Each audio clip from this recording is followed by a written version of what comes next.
Hey everyone, welcome to the first of 3 videos that are going to be about the anatomy and physiology of the human body. Basically, before we get into first aid and emergency care, we've got to cover the basics of how the body functions. And so we're going to have a video that talks about the heart, one that talks about the respiratory system, and one that talks about the circulatory system.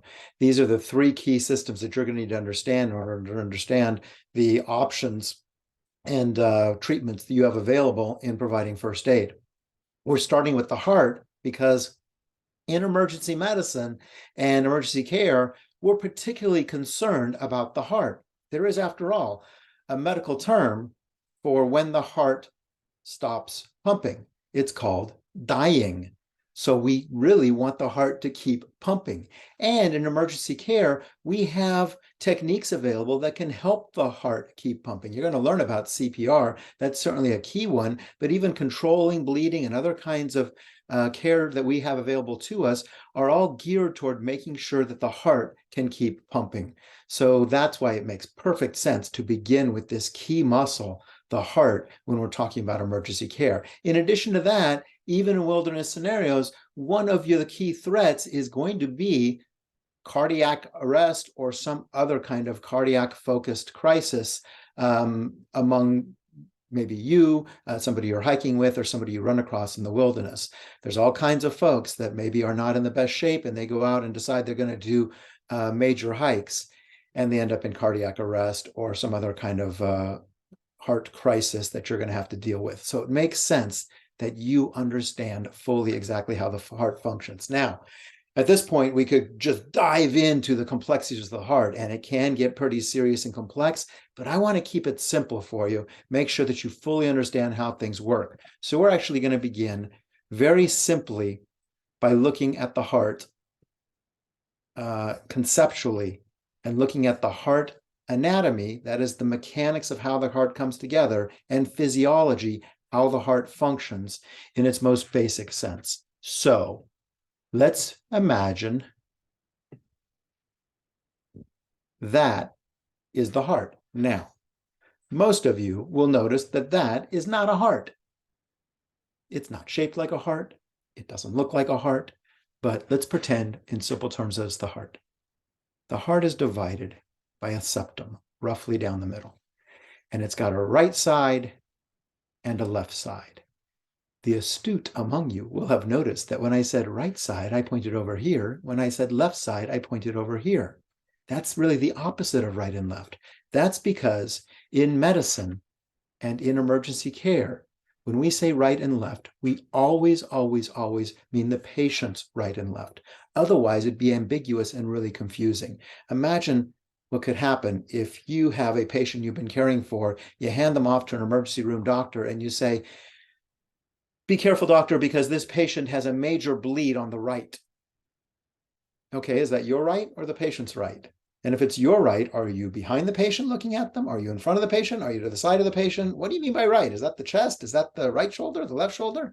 So to make it clear, we always use patient's right and patient's left. And that's what we're going to use in this class too. So therefore, if this heart were the heart of a patient looking at me, this would be the right side. So on the right, just like on the left, we have 2 chambers. So 4 chambers overall in the heart, 2 on the right, 2 on the left. Okay, the first chamber we're going to talk about is the right atrium. And the atrium is always where blood comes in to the heart. So we're going to start here with blood coming into the heart in the right atrium. And it's easy to remember that blood always comes into the heart in the atrium because an atrium in a house is also where you enter the house. So it's the entryway to the house. In this case, it's the entryway to the heart. Blood comes in to the right atrium from what's called the vena. Oops, forgot a knee. Vena cava. And the vena cava is what collects blood from the venous system. So the venous system takes blood from your fingers, your toes, your heart, your liver, all parts of your body, and brings it back toward the heart. That's what veins in the venous system do. So all that blood's coming back to the heart. It all collects in the vena cava. Vena cava is not that hard to remember because cava here has the same root origin as the word cave. Cave gets its word from ancient Greece, and basically it's the word for a large chamber that has a bunch of smaller chambers coming into it. That's what a cave is. It's also what the vena cava is. It is a large chamber with a bunch of smaller chambers of veins coming into it. The vena cava has kind of two parts to it. It has what's called an inferior and a superior vena cava. I point this out because it's another vocabulary term you really got to master. In medicine and emergency care, inferior and superior mean above and below. So, in order to keep things clear, something that is above something else on the body as it's standing up is called superior. So, no matter how you feel about your mouth and your eyes are superior to your mouth. And no matter how much you love your kneecaps are inferior to your belly button. Get the idea? One is below or above the other. This may seem trivial, but getting this vocabulary right is really important because at some point, if you're saving someone's life, you've got to hand them off to somebody else who knows more about medicine and can actually do what needs to be done to resolve the problem. And you're going to need to describe their condition clearly. And if you say they have a major bleed that's sort of above their chest, what does that mean? Is above the chest when they're lying down mean right here? Is above the chest mean up here? What is above the chest? So if we can use words like inferior and superior, and we'll learn a few more, that'll allow us to more accurately define what the problem is for the person we're going to be handing off the case to. Okay, back to our heart. There's our heart, vena cava, inferior and superior, going into the right atrium. From the right atrium, it's going to go down here into this larger chamber, and that larger chamber is a ventricle. Okay, so the heart goes into the atrium. I'm sorry, the heart. The blood goes into the atrium, and then it goes into the ventricle. To get from one to the other, we have to have a valve there. So we have this opening, a valve, that allows the blood to go from the right atrium to the right ventricle. This is two chambers that basically squeeze, relax, squeeze, relax, squeeze, relax. And in that way, they are pumping blood. The atrium's job isn't as critical as the ventricles. The atrium's job is basically to make sure the ventricle can do its job as well as possible. So the atrium's job is to fill the ventricle. The atrium, the right atrium in this case, takes blood from the vena cava, contracts, that's what the squeezing is called, to fill the ventricle, fully fill the ventricle, and the ventricle, a larger, stronger muscle, squeezes, contracts, and that blood then goes out of the ventricle. But to make this function as a pump, you've got to have a couple of one-way valves. To explain why, imagine this.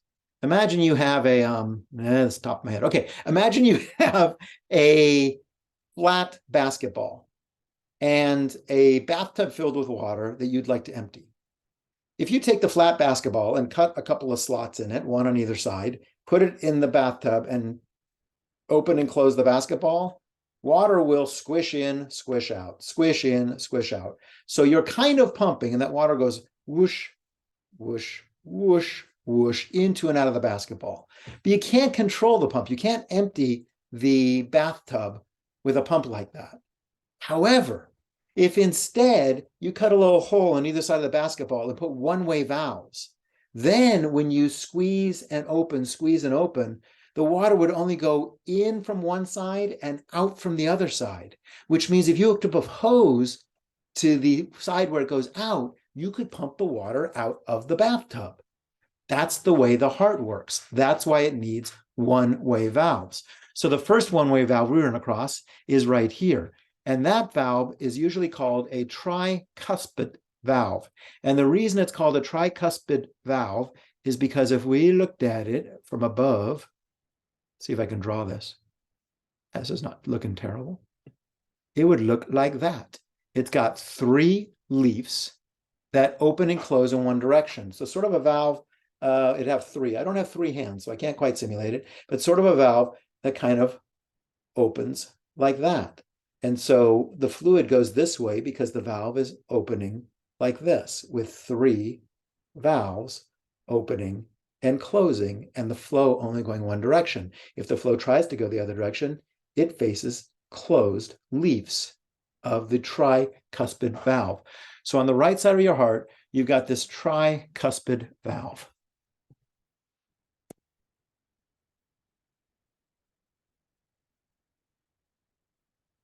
Okay, so far so good. That means that the atrium here is squeezing, contracting. Blood flows through this one-way valve, completely fills the ventricle. The ventricle contracts just like a split second later, and the blood flows out of the ventricle, and it flows out of this valve, which is like another tricuspid valve, but this valve has a particular term to it. It's called the pulmonary valve. And the reason it's called the pulmonary valve is when things are related to the lungs, we call them pulmonary, which I just gave away how this works. The blood is going then from this valve out to the lungs.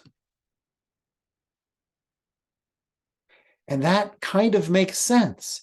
Because if you think about the circulatory system, I know we haven't talked about it yet, but basically you can understand that one of the goals of blood is to bring oxygen to all the tissue in your body.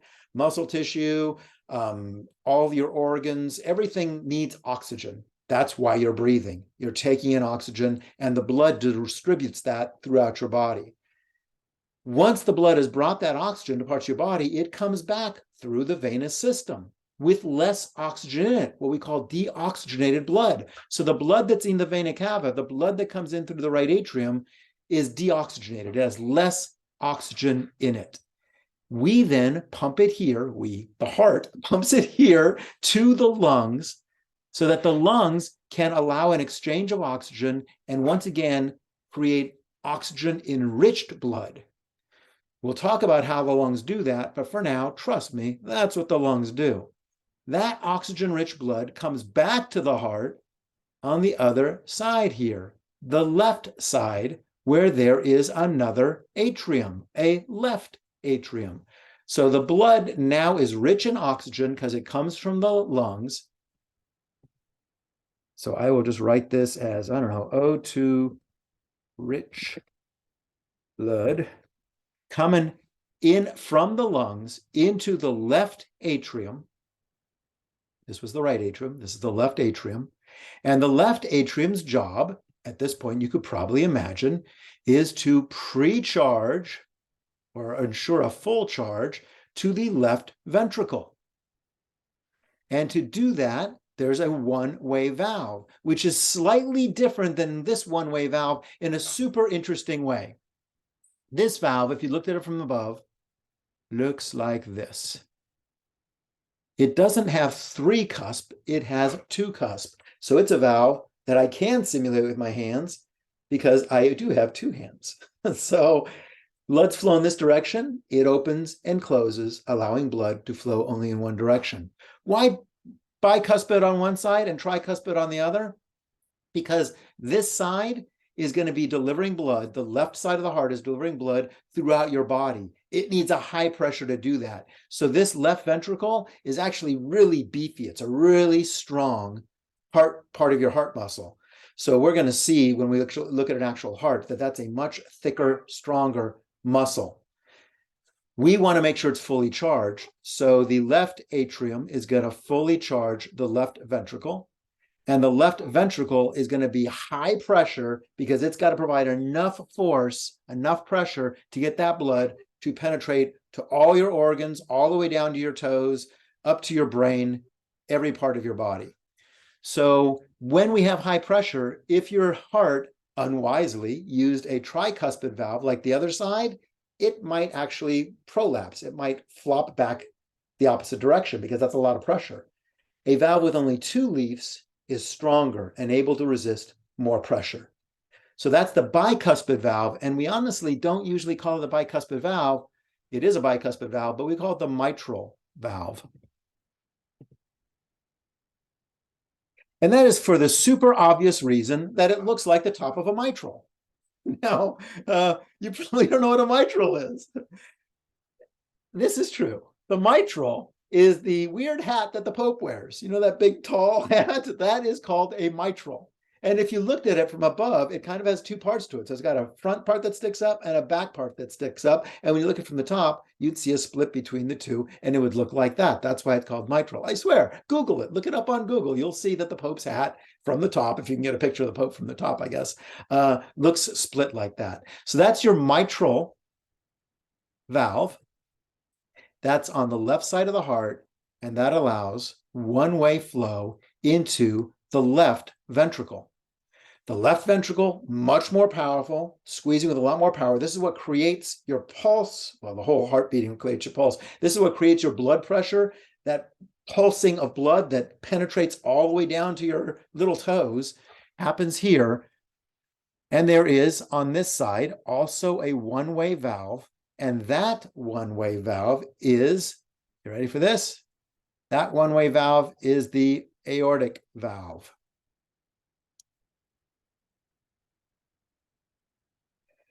And that sort of makes sense if you remember any physiology, because arteries are what deliver blood throughout your body. So the aortic valve is feeding blood into your arteries with a fair amount of pressure. And that is a tricuspid valve as well, but you don't need to really know that. It feeds it into your arteries through the aortic valve and into, not directly into the arteries, but into a large arch of a vessel that is called the aorta, which is then going to connect with all your arteries. So blood comes out of the heart into the aorta under high pressure. All right, quick review of the mechanics here. Blood comes from your venous system into your right atrium. From your right atrium, it goes through a tricuspid valve into your right ventricle. That squeezing and relaxation of your heart then pumps it through the pulmonary valve into your pulmonary system. That is to say, your lungs. From your lungs, it then gets oxygen rich, absorbing oxygen from your lungs, and goes into your left atrium. From your left atrium, it then goes through a one-way valve called the mitral valve into your left ventricle. And finally, from the left ventricle, it goes into the aorta where it feeds all your arteries with enough pressure to allow oxygen-rich blood to perfuse, that's the term we use, perfuse your system and get nice oxygen-rich blood all the way down to your toes so that all your muscles and tissues and organs are all working fine. That's the basics of the heart mechanically. However, heart muscle is unique of all the muscle in your body because it also has the capacity to conduct electricity and to create its own electric charge. The heart muscle is the only thing that creates its own electric charge in this way. Basically, it has its own built-in pacemaker that allow it to create its own timing. And so, along with this mechanical characterization of the heart, there is also, right about here, not really here, but let's pretend it's there, a node that's called the sinoatrial node. We usually call it the SA node. Look at me drawing with the whiteboard, not easy to do. The SA node, sinoatrial. Sino refers to normal sinus rhythm, which is the normal rhythm of your heart. Atrial, obviously, because it's at the atrium. Sinoatrial node is the pacemaker for your heart. It's really cool because this exists in the heart muscle itself. I mean, your biceps don't create their own electric charge. Your triceps don't create their own electric charge. They're muscles too. Heart muscle is a special kind of muscle that can create its own electric charge and conduct it. So the sinoatrial node creates the electric charge that stimulates the heart muscle to contract, relax, contract, relax. It's your built-in pacemaker. That electric charge, let me make it blue so we can see that's electric charge, then goes to somewhere around here. Remember, this is conceptual. It's not really here, but let's pretend it's here. And there we have an AV node, atrial ventricle node, which is receiving, in an ideal world, the signal from your SA node and giving the ventricles the signal to contract and relax. Why do we have two different nodes? Well, it's advantageous for this reason. Remember, the atria's job is to fully fill the ventricles so that the ventricles can do their job better. Ideally, we want the atrium to squeeze, fill the ventricles, and the ventricles to squeeze just a little bit later. Turns out to be about 1/5 of a second later. So we need a little bit of a delay. We can't have the whole heart squeeze at once, relax at once, squeeze at once, relax at once. We want the atria to be ahead of the game just a little bit so that it fills up the ventricles. So the SA node creates a signal that gets the atria to squeeze. That signal takes a little bit of time. Well, it doesn't really take time to get there. Gets to the AV node pretty quickly, but the AV node delays it by actually about 0.2 seconds. So just about 1/5 of a second, just enough time to allow for a full charge of the ventricles. So this is the not as good there, but you see AV node. That's the electrical charge. And often when we're talking about problems with the heart, we're actually not talking about physical, mechanical problems with the heart. We can be talking about electrical problems with the heart. So quite often, actually, it's the electrical system that needs to be reset, or the electrical system that's problematic, and not the mechanical system. That's why we use a defibrillator. We'll talk about this when we learn CPR, but basically a defibrillator is meant to reset the electrical system of the heart. And conversely, you can actually be in a situation where your heart is pumping, or not pumping at all, I should say, but the electrical system is fine. So there could actually be a situation where if we looked at your heart on an electric monitor, we would see a perfectly normal rhythm. The only problem is your heart's not doing that. It's actually not beating at all.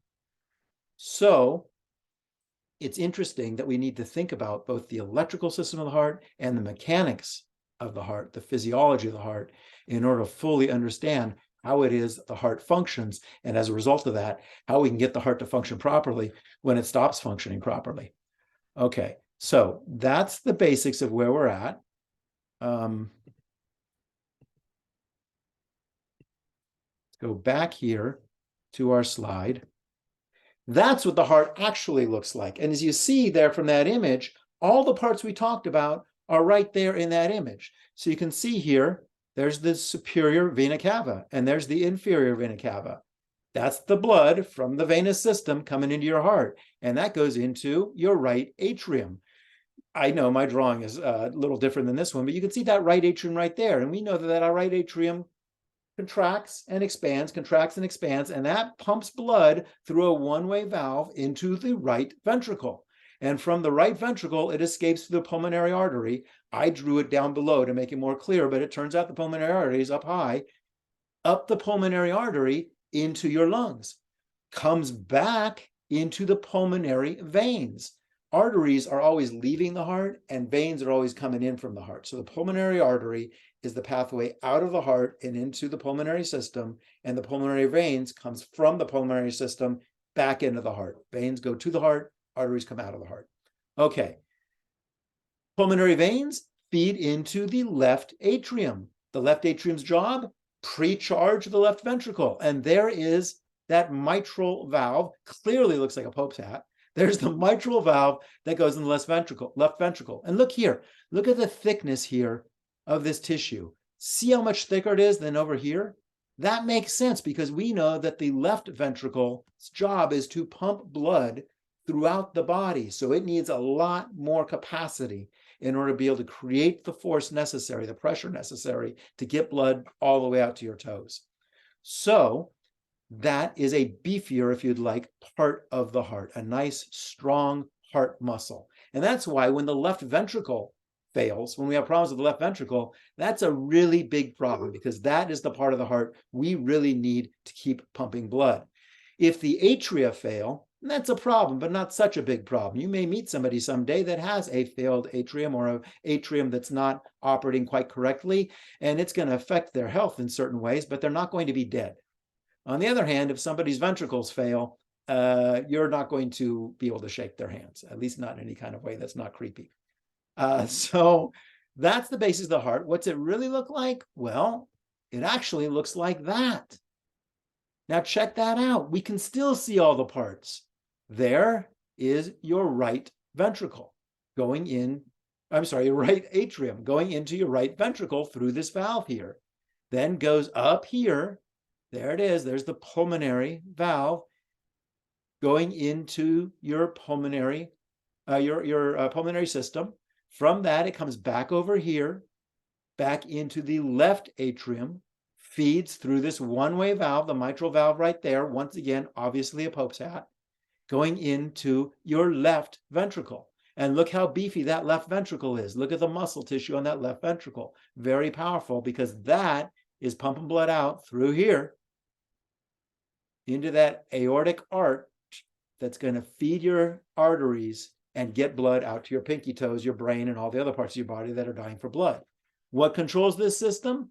Well, way up here is a sinoatrial node, SA node, that's setting the pace. And that sends a signal that gets slightly delayed, roughly by 1/5 of a second, before it goes here to your AV node to signal your ventricles to contract. Does that all make sense? You can't answer because it's a video. Okay, but if you do have questions with this, you can always ask me when we meet in person, or you can send me an email. One more thing though, check this out. This is an EKG. Now, normally, if I had started with this, you would have been like, this class is way too hard. This is above my head. I'm not going to be reading freaking EKGs. But actually, this is exactly what we just talked about. It's just in graph form. An EKG is just a graph of the electrical activity of the heart. And you'll remember that you can have a heart where the electrical activity looks great, but the heart's not functioning. Or you can have a heart that's functioning great, but it's, well, could function great, but its electrical activity is messing it up.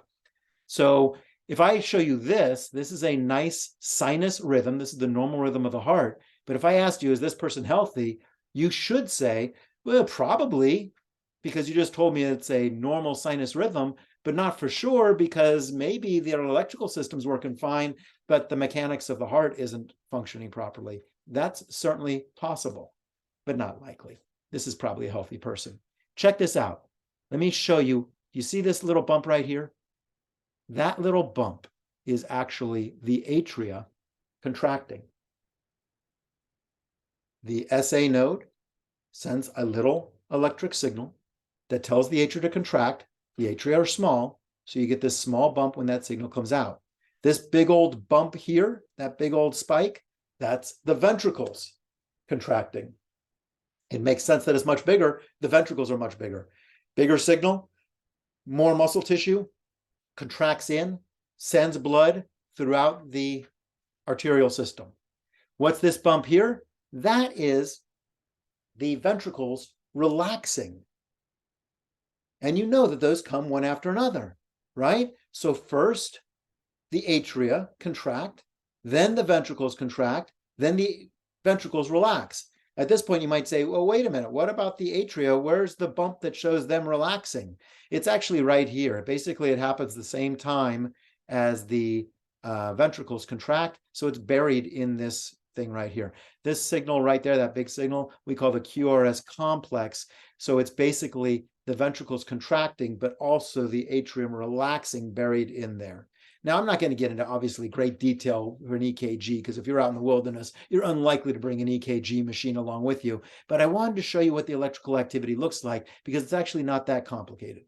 The atria contract 1/5 of a second later. So what's the different distance from here to here? About 1/5 of a second. Whoops. About 1/5 of a second. So the atria contract, then the ventricles contract. How does that delay cause? Well, that delay is caused by the AV node. We know that. The sinoatrial node sends a signal causing the atria to contract. That signal goes to the AV node. The AV node delays it by about 1/5 of a second, and then the ventricles contract. That 1/5 of a second allows the ventricles to be fully charged before they pump. It's just like a super efficient basketball pumping system, right? And then after the ventricles have contracted, they need to relax to open up to allow more blood in. That's an important part of this whole system, is that relaxation that allows blood back in to the ventricles. If you don't get that relaxation, you not only don't get full refill of the ventricles for the next contraction, but also you don't get blood into the heart itself.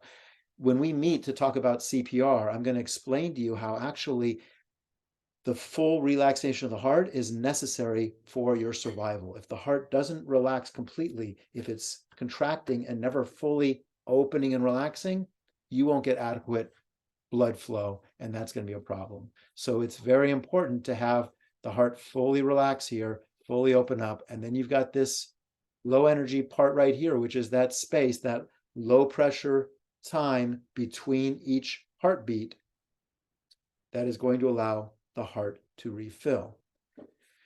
The high pressure part we call systole when we're measuring blood pressure. The low pressure part we call diastole. So you'll know that blood pressure is high pressure, low pressure, high pressure, low pressure. Why? Because you're getting the contractions of the heart causing bumps in pressure of your blood throughout your system. The high pressure, systole, the low pressure, diastole. The way I used to remember this to not get it confused is diastole starts with D, and D is down, as in down pressure. I don't have a trick for systole and how it's up pressure. I don't know how S could be up pressure, but if you remember that D is diastole and down pressure, then you should remember that the other one, systole, is the upward pressure. So we get high pressure, lower pressure, higher pressure, lower pressure. That's why when you get your blood pressure checked, they have two numbers. Your blood pressure might be 120/80. That means that it's 120 when your heart is pumping out blood with high pressure, and it's 80 when your heart is relaxed and the blood pressure reduces. Both of those numbers are important. The first number is going to be a little more important. We're going to play with a blood pressure cuff when we meet in person, so you can get a sense of what blood pressure is. But I doubt you're going to be hiking with a blood pressure cuff, so we're not going to spend a lot of time talking about blood pressure, because it's very likely that in an emergency situation, you're really not going to be able to check blood pressure. Okay, that's the basics of the heart. Make sure to take the quiz on the heart before you go on to the next section and forget everything you learned about the heart.